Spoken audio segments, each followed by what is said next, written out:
назар аударыңыздар.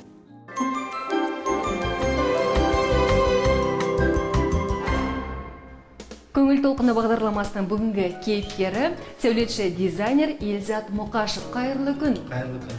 Елзатты таныстыра кетейін. Жалпы Елзаттың жобаларының, жұмыстарының барлығы қазақтың ою өрнегімен безендірілген. Жалпы жұмысты қашан қолға алдыңыз? Негізі бұл қазақ стилінде жұмыс жасап жатқанымызға 1 жылдың көлемінде болып қалды. Ал нақты осы жобаға келетін болсақ, 3 айдың көлемінде болып қалды жұмыс істеп жатқанымызға. Бітіп те қалдық осы үйді.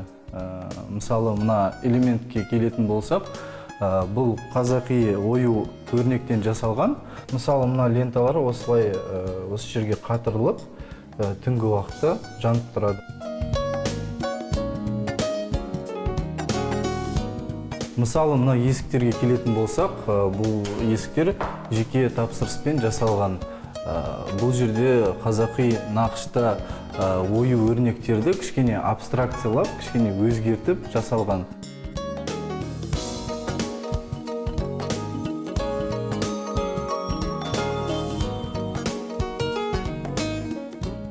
Негізі бұл жұмыстың бәрін жалғыз өзім атқармаймын ғой.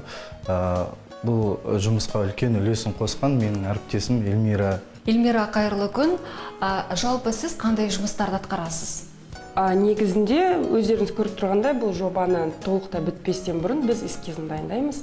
Дизайн жобаны толықтай сызамыз. Бүгінгі таңда ұлттық нақышта дизайн жасайтын сәулетші дизайнерлеріміз саусақпен санарлық. Алайда жас сәулетшілер Елзат Мұқашев пен Эльмира Қондыбаеваның негізгі мақсаты сәулет өнерінде қазақи ою өрнегі бар ұлттық нақыштағы дизайн саласын дамыту. Өйткені олардың әрбір жұмысы отандық өнім.